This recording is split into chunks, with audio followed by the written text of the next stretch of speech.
Well, today is a topic that is very personal to myself, and I think it is a topic. I know it is a topic that's relevant to almost, I would have to say, all of us.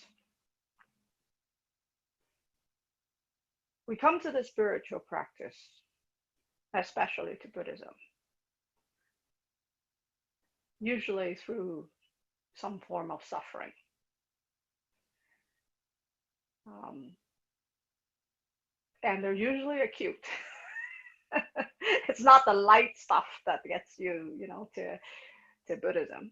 Um, Even though after a while practicing Zen, you realize that the normal state of human being is suffering. The normal unconscious state of human beings as they exist right now. I don't know in the past if they exist any better, but out of this point, normal state of human being is suffering. Um, and there's various degrees of it. The degrees when we get to the degree where it's unmanageable or it becomes too overwhelmed, we come either through psychology or the spiritual practice.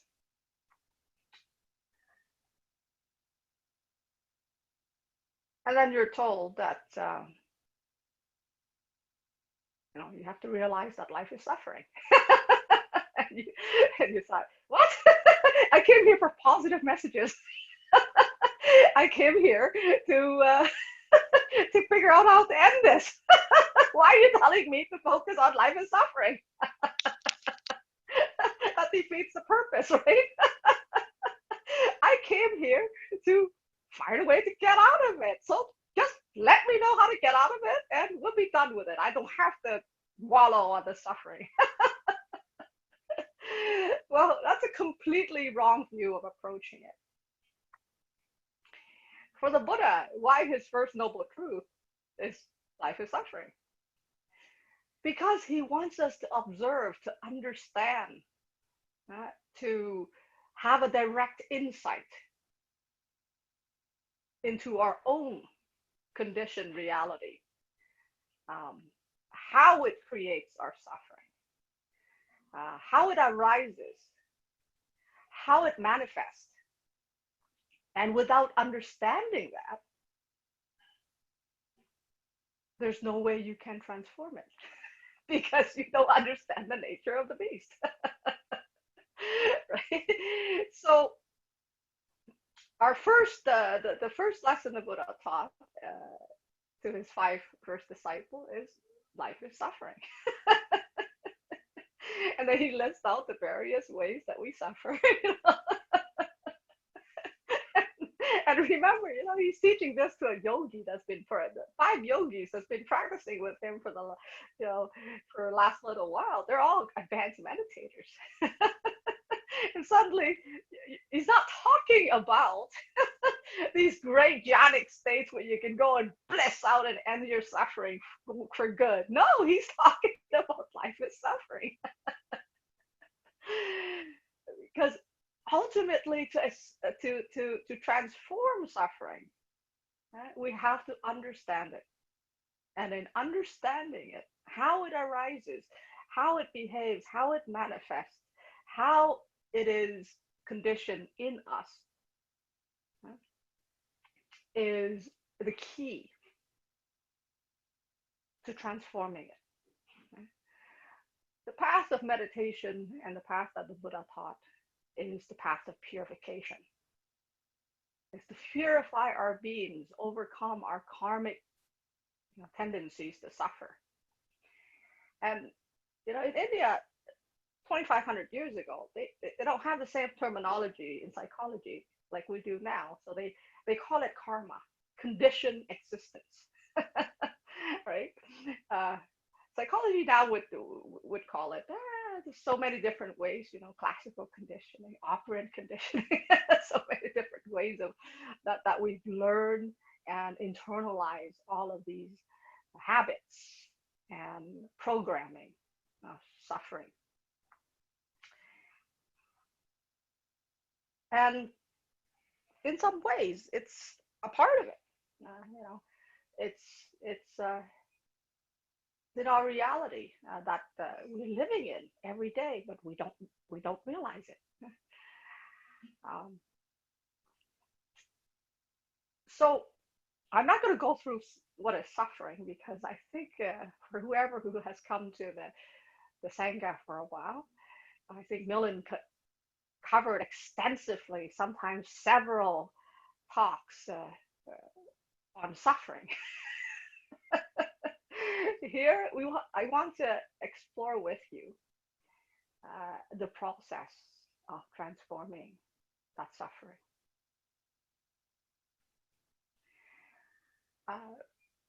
The ways that I know, there's a couple of ways that you can help with your suffering. And for me, I'm not interested in patchwork. When you practice Zen, uh, we are dwelling into what Freud calls the unconscious in Buddha psychology, the Yogacara, which I got very interested in very early, is called the storehouse consciousness, where all of our unconscious conditioning, all of our karmic conditioning in Buddhism calls it, are stored. Everything is acquired, everything we experience, everything we've learned is stored in the storehouse consciousness.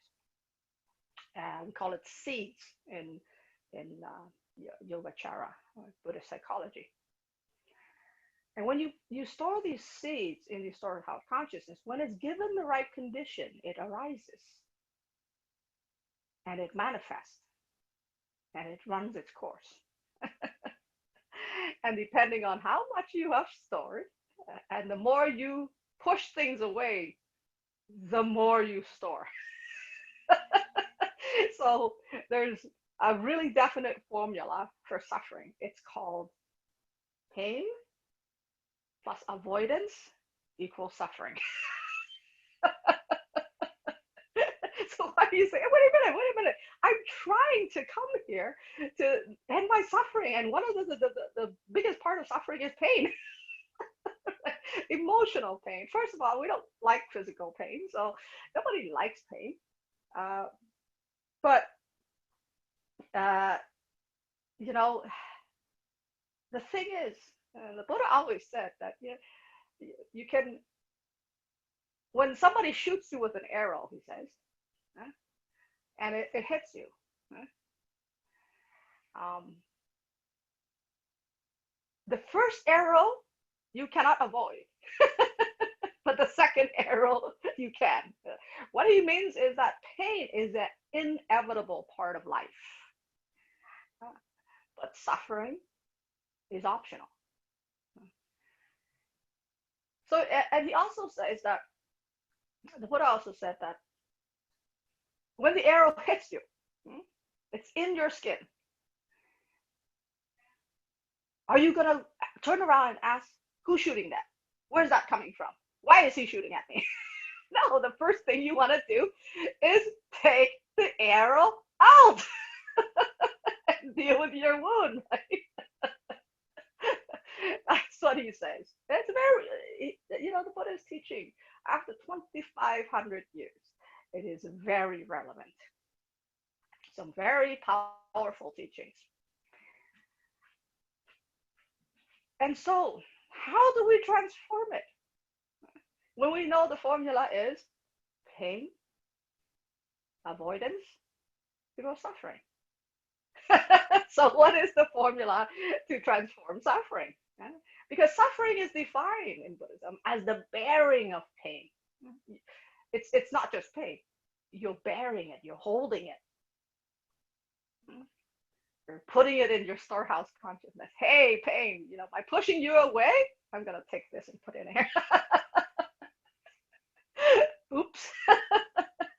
That's what we essentially do, right? And we've been doing that all of our lives until we come to Zen and we realize, oh crap, this is what I'm doing every day, not just, in the past, but in every present moment. So someone yells at you on the street, you get irritated. Why is that way to do that to me? Thank you. I'll take that, put it in here. Essentially is what you're doing, right? And we're doing that every day, daily in our lives, at every single moment. Because why? Because we're unaware. We're unconscious. This is our pattern. We receive everything that comes in, and we don't know that we're receiving it because we're unaware of our own habitual patterns to pick things up. So, how do you transform suffering? Suffering plus equanimity equals liberation. So, the word equanimity is I know I don't like that word. It's translated from the Pali Sutras, and it means, I like the new psychology word that they use. It's called radical acceptance. What is it? It's seeing, accepting what is happening without pushing away, without pulling it in. Pushing away is aversion. You don't want it. You avoid it. Pulling in is desire. You want it. You desire it. You want it to. So it's those two forces: push and pull. That we're unconsciously doing this. Everything that we see in here. Okay. Everything we experience during our day. And whether you like it or not, you're doing it until you develop a greater skill and a greater awareness to stop. And that's called equanimity. Okay. So when we sit and observe, and if you can't do it on the cushion, when you're still, your body is still, everything calms down in a quiet environment, good luck doing that walking around. Right? So you sit down and you can't even count the 10 without your mind wandering, without your body stirring, without you identifying with it. Well, good luck walking out there the whole day and trying to do it, right? And that's why the counting practice is so vital for us. The counting practice for us develops that equanimity, develops that ability to know when we fall into this state of unawareness, when we're accepting everything. We take everything in, we identify with it, and we store it, right, into our storehouse consciousness. So this transformation can only happen. Number one, you follow that formula and you stop accepting new stuff. Right? So you have to take your practice off the cushion and stop taking in presents. I know presents are nice, but stop. You gotta stop accepting it by maintaining that equanimity, right? And the next part, which for those of you who Ken showed or practiced deeply for 10 years or more, you're going to come across. It's called releasing past karmas. And for a while, especially after Ken show, you're going to feel a little bit crazy because after that you realize, oh my God, my mood is like this. Am I bipolar? Am I going nuts? The truth is, you've always been like that. The only difference is you're seeing it now because you've got more awareness. You want to know if you've always been like that? Ask the people around you. Ask the people who live with you. Ask the people who are into it with you.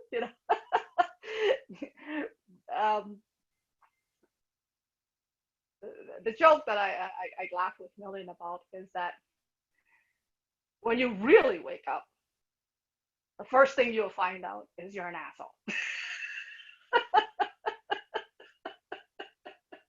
And that acceptance actually is really good. Why?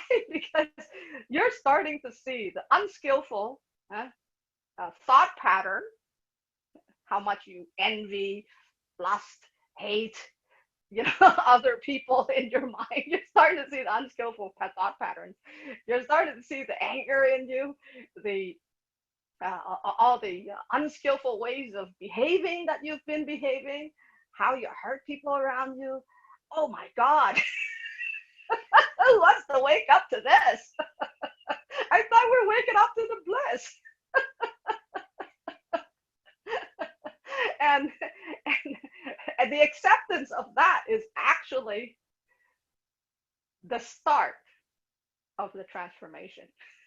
Why? Because if you can't accept that you've been unskillful, there's no way you're going to learn new skills. You're going to continue to behave that way, right? So what happens when you have these arising and falling of especially negative emotions? Then the thing is, in my earlier years of practice, I like everybody else, I was there to get out of this and transform suffering. I was born a very, very sensitive child. And so sometimes I walk in the room and, somebody's irritated. I can feel it. I can feel the irritation. This causes a tremendous amount of suffering because, I'm constantly being gifted all these presents of the people around me. And most people, everyone walk around in society are very conflicted. Very few of us, if any, are not conflicted. Why? Because we have to work on our unconscious to overcome these habitual tendencies of the ego to conceal and protect and project and do all these things to be a consistent person. And so, as a child, I clued in pretty early that life is suffering. It's like, well, looked around me. We came out of Vietnam War, and I see not just the physical, the societal, but the psychological suffering of the people around me. Especially when I attended a couple of Thich Nhat Hanh retreats, and I can see that those seeds that people have accumulated through the war, the experiences, the conditioned reality that they live in is suffering. And then I saw that in myself. Hey, I didn't want this. How did I get this? Well, that's because you grow up in this society, any society, at this point, because it's globally now. It's dysfunctional. It's not in alignment with truth. So how do you be in alignment with truth? Well, you live in the present. It's very easy for people to say, hey, just live in the present. The truth is, it's very hard to do that. It takes skillful practice. Because first of all, you have to realize that your habitual patterns of pushing away uncomfortable experiences, right? Your habitual pattern of pulling in, things that you find desirable.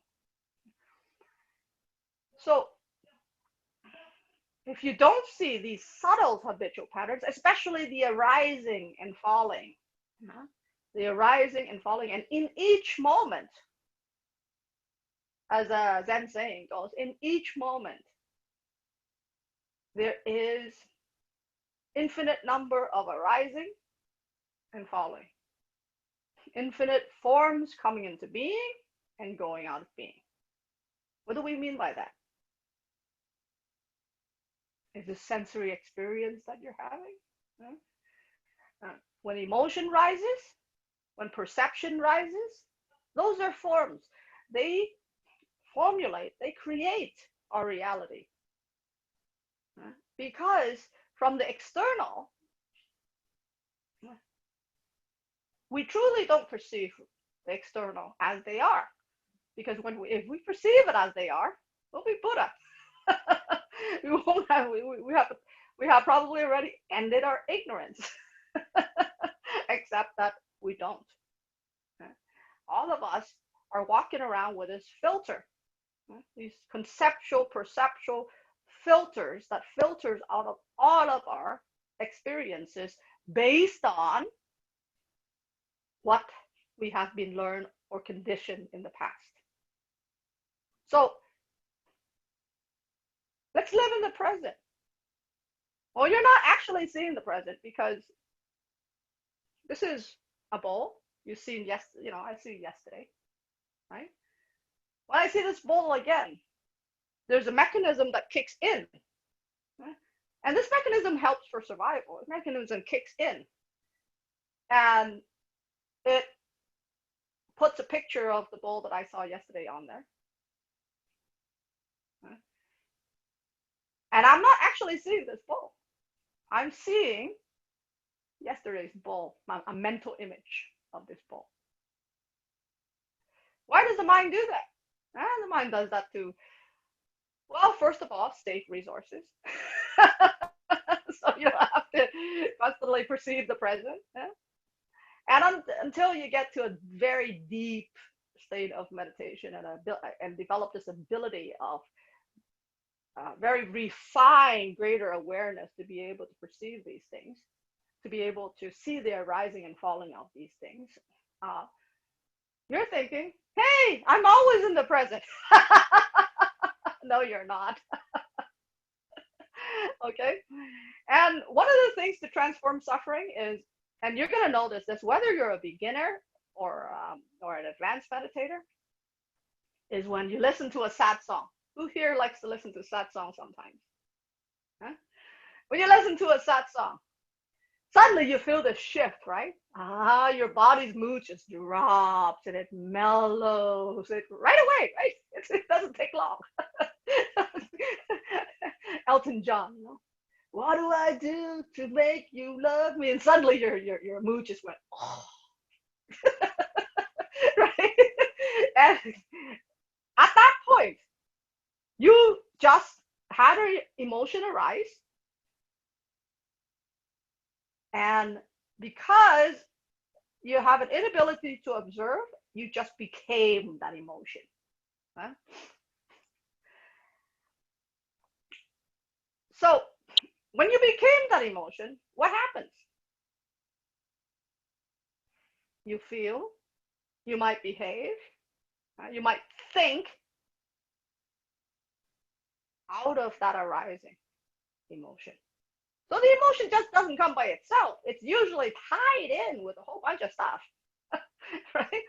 And if you're skillful enough, you will let it rise without tying in beliefs in it, without tying in thoughts into it, and then just let it fall by itself. Okay? So you let that form rise and fall without giving it any energy for it to sustain itself. Okay, that's equanimity. You see it coming, you have that space, you let it rise on its own. You're not going to push it away. Go in your body going, oh, this doesn't feel good. But you're just going to let it take its course. Huh? Rather than saying, oh, this doesn't feel good. You go, oh, this is curious. Okay, so this is what sadness feels like. It feels okay in my tummy, in my chest. You start looking at all of that and break it down, and you go, okay, what if I take deep breaths and relax my tummy? Because sadness feels a little bit heavy. What if I take deep breath and relax my tummy? You will see that the arising and the falling would come and go by itself. You don't need to interfere with it. All you need to do is just bring mindfulness, bring that awareness to its attention. Why? Because it's like standing on the ocean, seeing waves come in. Are you gonna stop the wave? Or you're just gonna ride it, right?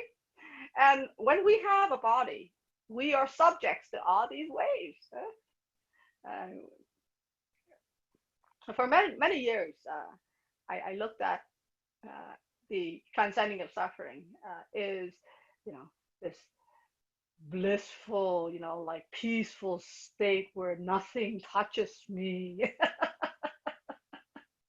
But it's a wrong view.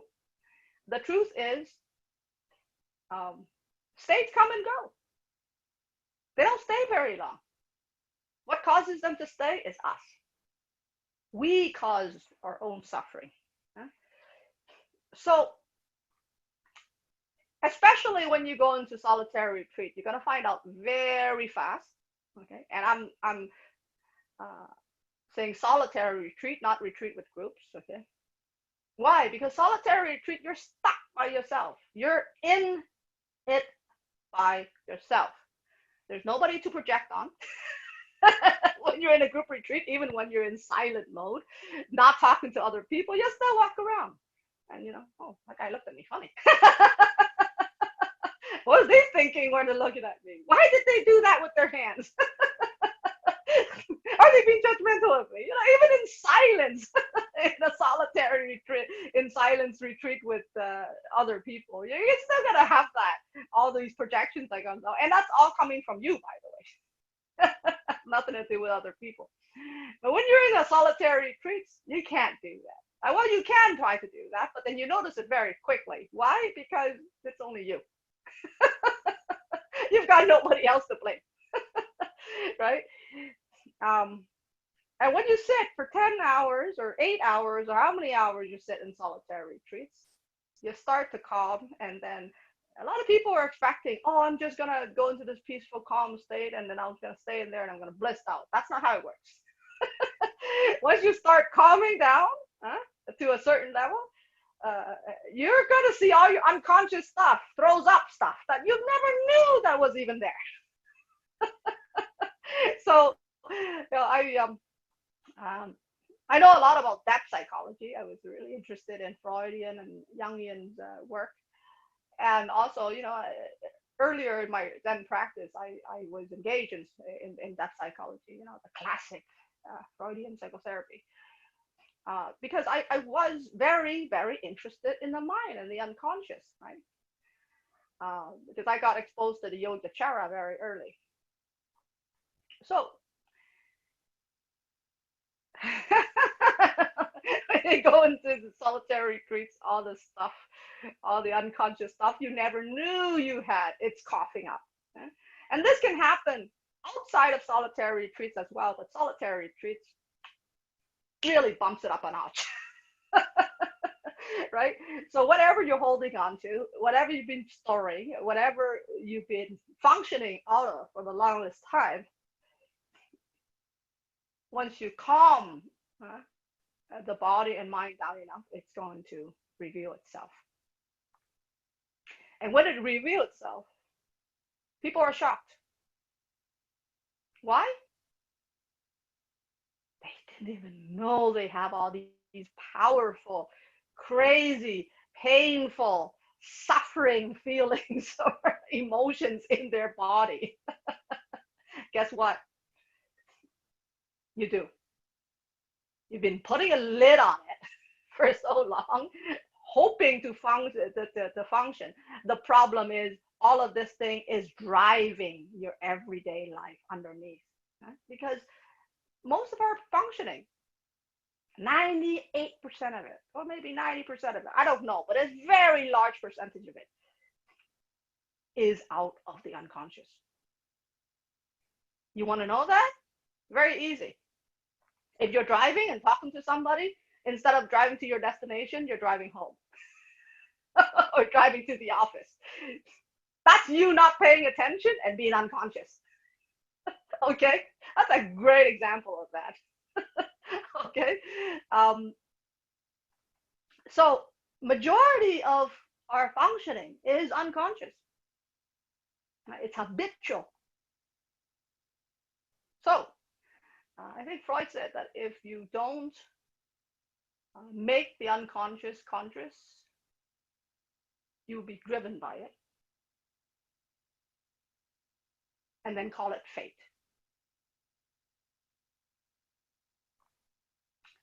For the Buddha, he calls, uh, transforming, releasing karmas is liberation. Now they don't have the same terminology like Freud and Jung, so they said something similar, but in the terminology of their time. So how do you release past karmas? By stop pushing away experiences, especially the experience in everyday life and experiences on the cushion, especially negative ones. When they happen, stay with it. Just investigate it. How does this feel in my body? How does this feel in my mind? It's usually body, mind, kind of combination that kicks in, and it's like a tornado. At first, you're gonna see it's like a tornado whirlwind, right? But if you have that space, if you practice daily meditation, you're gonna have that space to be able to observe it.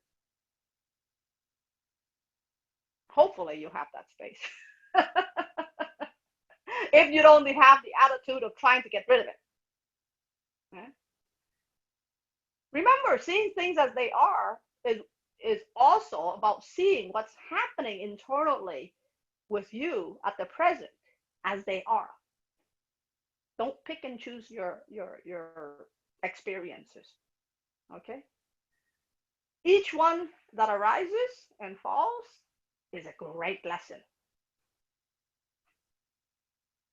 And sometimes I can tell you, it's very painful to sit and have these past karma tendencies, these past experiences arise, because as kids, we don't know how to deal with it. So we stuff it down.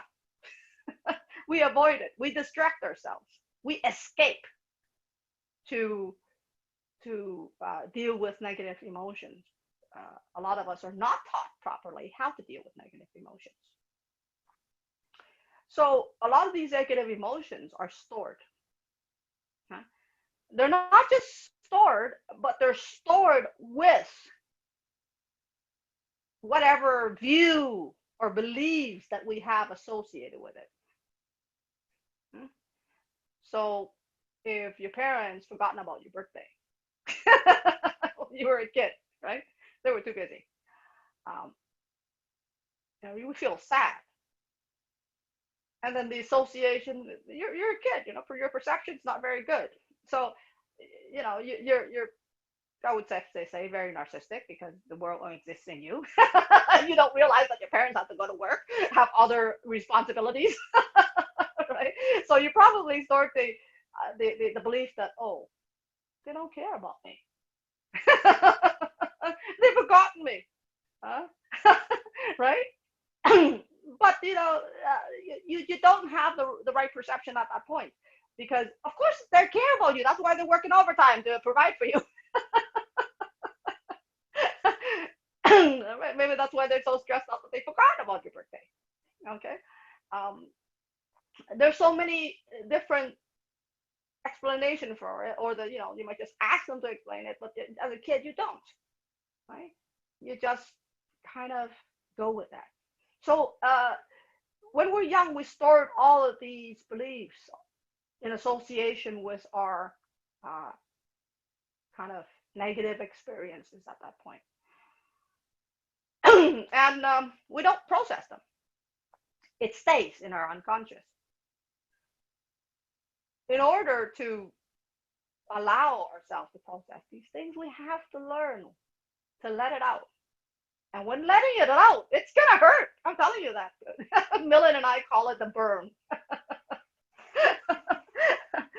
And, this burn is actually a blessing. Why? Because instead of continuing to be driven by it, you continue to be suffering. You're releasing it by bringing the equanimity or radical acceptance of it, to look at when it arises, how it behaves in your body, how it responds in your body. Oh, this feeling of sadness, it feels kind of tight in my body. Okay, it feels tight here in the stomach. It kind of feels heavy here. So we become investigators of our own reaction, and it's going to be different from each people, right? The somatic response. And then, you're going to see the arising of thoughts that comes with that emotion. And sometimes you have to sit with that emotion for a while for that emotion to cough up its belief that's tied in with it. Don't start to judge that emotion. Oh, this emotion feels so bad. This emotion feels so shameful. No. Just stay with the emotion and let it come up with its own associated belief. Now, one of the things is, if your mind is stepping in, is it's when it's doing it early on, when the emotion first arises. When emotion has taken its full courses and about to let go, well, that's when it coughs up this belief and ideas, that is attached to it. If the emotion just rise and you're trying to push it away, oh, this feels so uncomfortable. It's a shameful feeling. It's then that's your mind stepping in and saying, I don't want any of this. I'm just going to label it and store it. That is avoidance, people. Okay. Just sit with it. Don't name it. Okay. Don't name it. Don't quick to jump to conclusion. Okay. Let it cough up what's underneath, because a lot of these emotions are complicated. Yeah. Maybe you're going to find out that you thought at first it's anger. No. Underneath anger, there's sadness. And then underneath that sadness, there's grief of loss. Right? And then there's loneliness. And then, there's so many layers of that, waves of emotion that rise through, especially if it arises during your meditation from the unconscious. Okay. How do you transform it? You let it cough up its belief after it takes its course. And sometimes it has to take its course a couple of times before it coughs up its belief. It gives you the belief that's attached to it. And once you find out that the belief that is attached to it, you look at it. Look at the belief you go. You laugh at it because it's nowhere close to reality that's happening right now, right? I told you for an example in the past, I came back to live with my mom, and one day I got sick, and I was sick, and my mom was busy. She didn't even pay attention to me, and she didn't know I was sick, and all the negative emotion arises, and then suddenly there's this thought that comes up with it. Oh my God, mom forgot about me. She doesn't care about me. I'm sick. She didn't cook for me. She didn't make congee or chicken soup.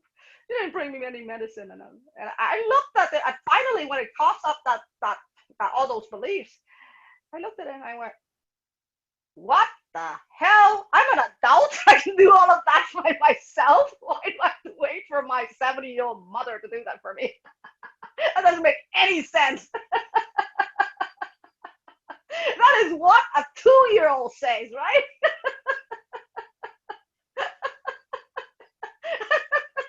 And yet, when these emotions arises, this is exactly what happens. We revert, into the state of mind that was like that back there, right? We're not living in the present. We're living in the past.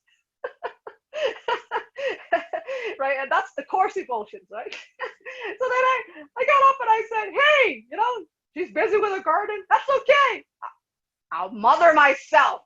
Skip the dishes. So I got on, on my phone and ordered congee and food, and it delivered, and I took my own medicine. I was like, I am my mom now. Come on. I'm an adult, I don't have to, and you know what? It's great when those beliefs arises. You can look at them, and but you have to have that space of awareness, that equanimity, in order to be able to not be completely absorbed by those thoughts, feelings, those emotions, in order to make these decisions. Okay. Okay. So that's how you transform past karmas, right? And I know you're going to have a lot of questions, so I'm going to leave 15 minutes for questions. This is something that is very relevant. This is the work that all of us wants to be doing. This is the real work of Zen. I've talked in the last several weeks about the jhanas. What's the point of the jhanas? The jhanas is to refine that awareness, clarify that ability to observe and to observe clearly without muddling all those perceptions. That's what the jhanas is for. And then the wisdom practice. What is the wisdom practice? The wisdom practice, it's to help us cut through, things that the jhanas cannot help us cut through,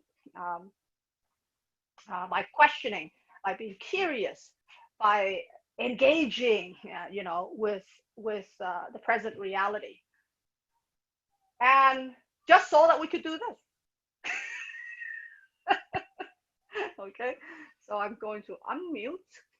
Actually, I'm going to ask anyone who asks any questions to unmute themselves and ask. We'll have 15 minutes to do that.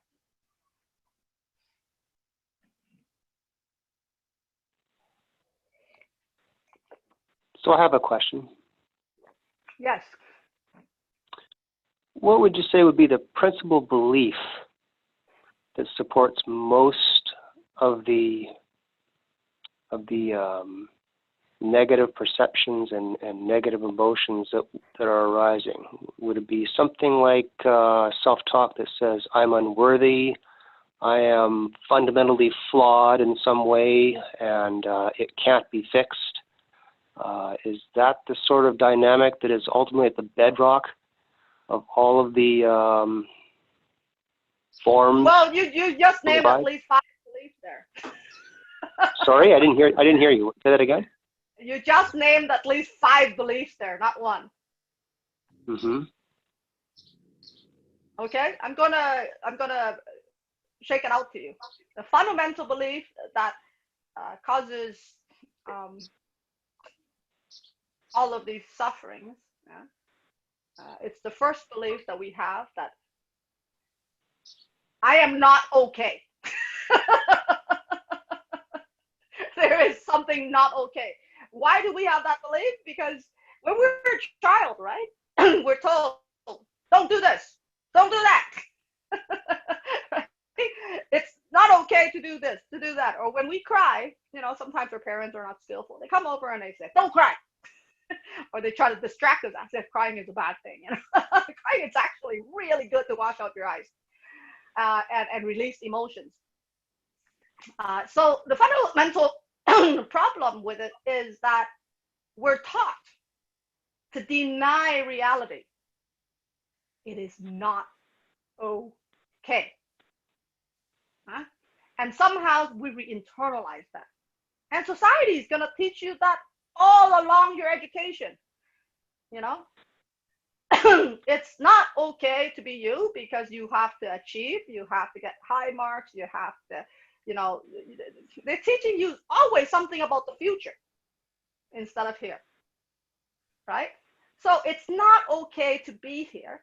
It's not okay to be in your body. It's not okay to be experiencing what you're experiencing now. The big dichotomy with this is that the funny thing is, in order to transform pain, to have positive change, to change our, I call it unskillful uh, habits, the first thing we have to do is accept them. That it's okay that it's happening now internally. Okay? And so this is the fundamental belief that is inherently the root that society, everyone around us teaches us. It's not okay. I was going to say the other one is this idea that I'm special. This shouldn't be happening to me. And it's coming back to being ordinary.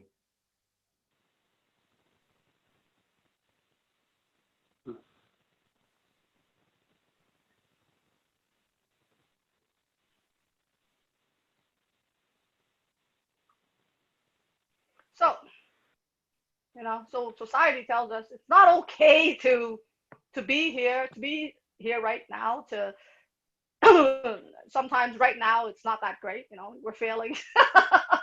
We're experiencing negative emotions, but it's okay.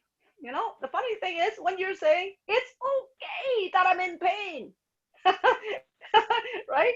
It doesn't mean that you're going to sit there and do nothing. All right? If you have a headache, right? You're going to say it's okay to have a headache, to experiencing the headache right now. Doesn't mean that you're not going to get up and stretch your neck and find some medicine to deal with that headache. The fact that you're accepting reality as is means that you can actually change it. If you deny the headache, you say, oh, it's not, no, I'm not having a headache. You just keep going the rest of your day. You're going to throw all your irritation at people because that's where it's coming from, the headache, right? But the truth is you have a headache. I had a colleague to work with in the office with me, and at the end of the day, he's shaking. I saw him shaking, and he's irritable. And I said, "Did you skip lunch?" And he said, "Oh, I think I did." It's like, really? You're so unpresent. I was so absorbed in my work that well, you know what? The truth is you're shaking right now. You're in no position to work. Go grab something. You see, when we accept, reality, we actually have the best opportunity to change it. And that's why in the 12 steps in AA, the first one is what? We accept that we're powerless. It's happening. Whatever is happening, it's happening. Right? And then, they get to the 12 steps, they're actually changing it. The funny thing is the first thing they accept is they're powerless. What's happening is what's happening. Right? And then they turn right around and changed it. So embedded inside that belief of I'm either not good enough or I'm too good for a particular circumstance, is it the idea, the identification with a self, centralized location, or is it the judgment of the circumstance that is the biggest issue here? all circumstances are related to self. Mine is the world. You walk around, you're projecting your mind on everything, everybody, all situations. There is no such thing as separating you from what you perceive. Huh? Everything is mine. So, whether you think I have a negative ego, which is I hate myself, I don't like myself, I'm not enough. And you know what? At the core of it, all of us have that, whether we want to admit it or not, because that's the first thing that we're taught. And the other part, I'm too sexy for my car, too good for everyone else. Well, that's the response. Okay? That's the response to compensate for the feeling of I'm not okay. So that's the response, to pump it up, whether you're going into the negative or the positive, both of them the same thing. Okay? That's the response to pump it up, to how do I say, covers up the core of I'm not okay. So you're dressing the donkey. Huh? But both are judgments. Both is a certain way of vibrating. It's a little more than judgment. I told you, it's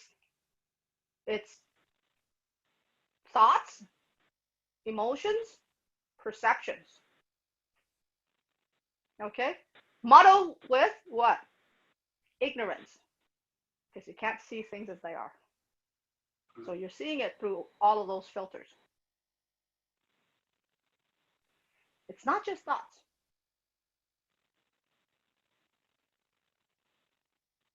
Because underneath every thought, there is an emotion. Underneath every emotion, there's a thought. And underneath all of those, there are mind states, perceptions that comes and goes.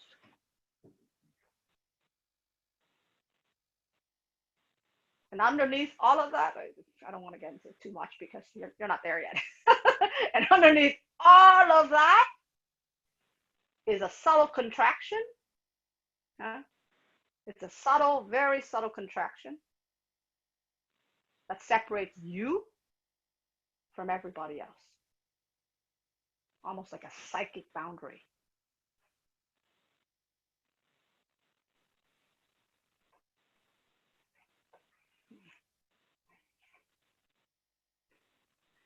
So someone asked the question. 3 poison: aversion, desire, and ignorance. Yes. And the one that we can be the most aware of is the desire and aversion. Ignorance is it's a lot more subtle. So it takes some time to practice and look at those. And if you're not counting the breath, you're not practicing those skills to be able to see what ignorance is. Okay? And to be honest with you, you won't even know what ignorance is until you had a moment of Kensho. That's when ignorance stops, even for like a split second. That's when you realize, oh my God, my whole life has been living in a dream. And that dream is the conditioned reality that is constantly projecting the unconscious, or, in Buddhism, we call it the storehouse consciousness, content of the storehouse consciousness onto the present reality. Muddle in with all these sensory perceptions, that receives from the outside, and kind of mishmash all of that and throws it up, and that's what you're experiencing.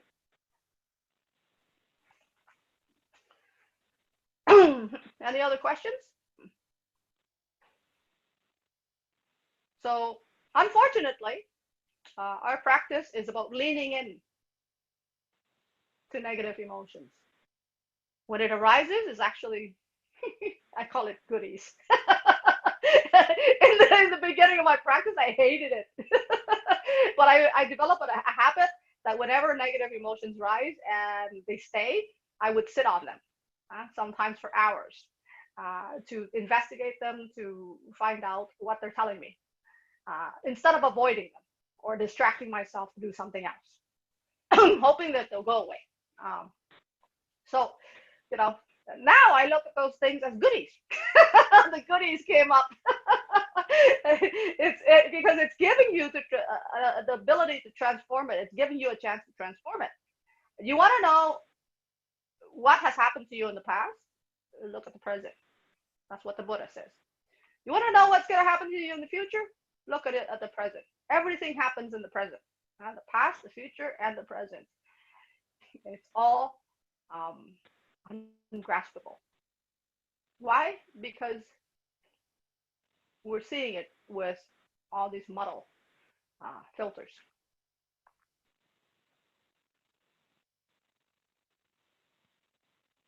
And that's the real work of our Zen practice.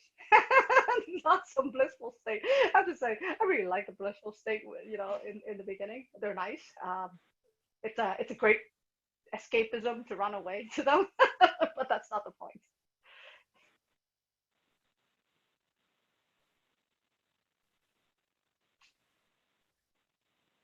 Oh, fear. I'll have another time I'll talk on fear. Fear is a big topic. And we are practicing warrior Zen, we confront fear, we confront suffering, to transform them. We confront pain, to understand it, and to in order to really take care of it, is we have to be able to understand it. And if you're pushing it away, you're running away from it, you won't understand it.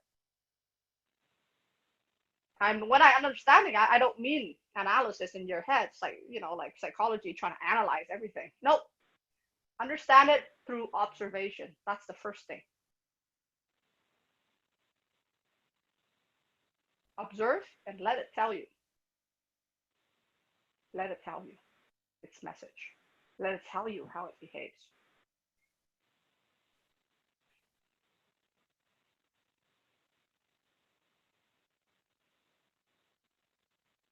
So for any of you who are able to do solitary retreats during this lockdown, instead of being at home and bored out of your mind, commit to do a solitary retreat. Let the goodies cough up,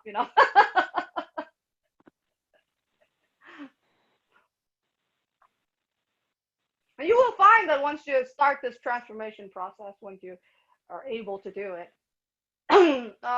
reality starts shifting. It starts changing. It starts revealing its magic that you never knew was there before. It was always there.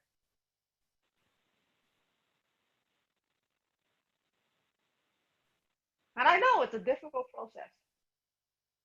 Very difficult. We have to develop a lot of, I call it resilience, to run it into it, face it, and not run away from it. Okay, time's up. Any other questions? One last question.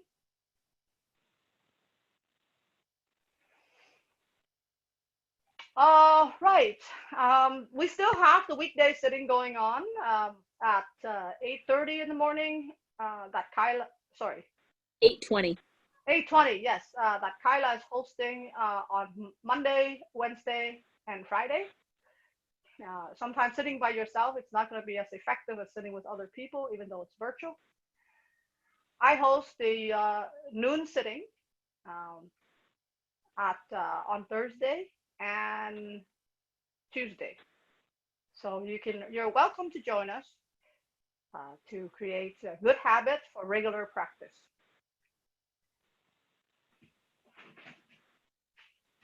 Have we got the code for those?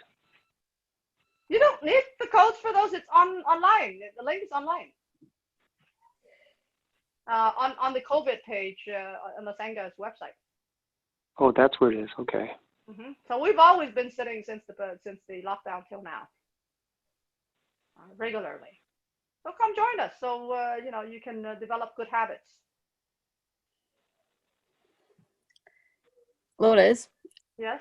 If we're all projecting and living through the storehouse conscious, how do we actually connect with each other? Oh, we connect with each other through seeds. Huh?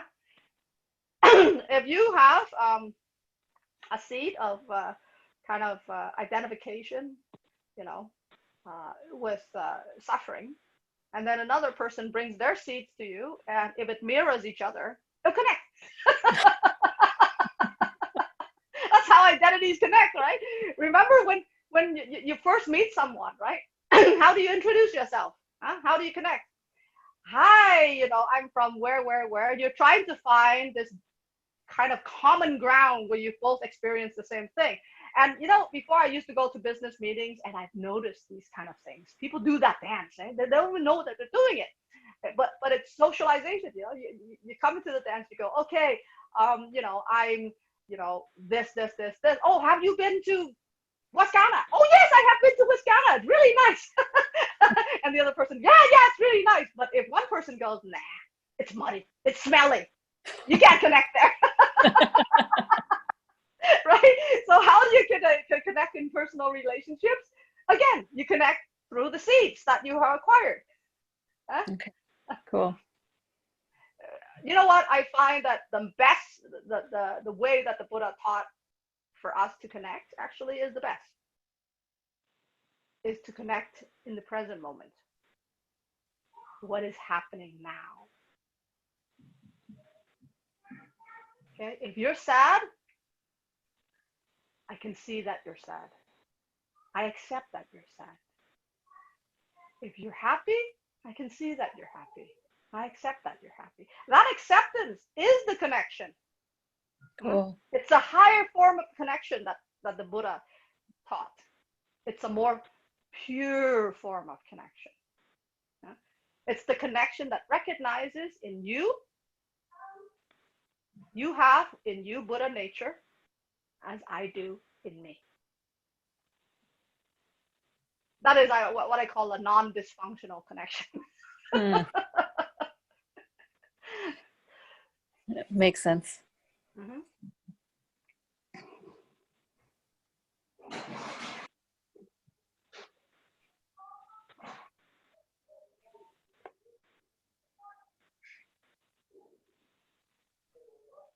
So if we're not careful, we will connect through our suffering.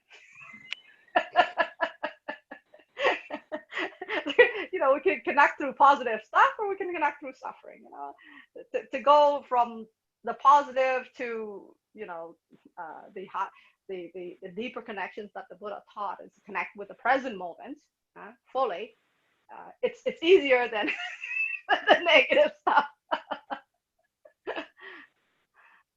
Yeah, and just as you're talking, I realize like I may be aware of other people's emotions because I'm sensitive, but I can tell now that just because I see it doesn't mean I'm accepting it, because looking back, I feel like I'm bracing against it and not fully accepting it, and therefore not connecting with them. Well, not just that, you're pushing away what you already have in yourself. Yeah. Because yeah. you're reacting to it, it means that you have it in you. Mm. If you don't have it in you, then you'll be able to accept the present moment as I see. you won't react to it. Yeah. You Well, that's how you develop the ability to be non-judgmental at all moments. You got to work on your unconscious stuff. You're on your storehouse consciousness. Cool. Thank you. You're welcome. I hope this lesson is useful for everyone. And next week, by popular demand, Melon's going to be back. I don't know what he's going to talk about, but I'm going to be away for probably 3-4 weeks, not doing the talk. I'll try to be here as well because I have a lot of work in school. People sitting at home doing nothing, but I'm sitting at home doing more work than the average person, doing more work than I regularly do. So, so next week, Millen will take over for me to guide all of you through the sitting and the talks. I hope you take this Dharma talk and the lessons in it. I know it's only conceptual, but until you do it, it becomes yours. That's why we call our work a practice. So whatever we hear today, whatever we learn, we go and do it. And until you do it, it's not your skill. It's still mine. Okay? So I'm going to chant my favorite sutra before we leave, and then we'll recite the 4 Zen vows and dedicate the merits.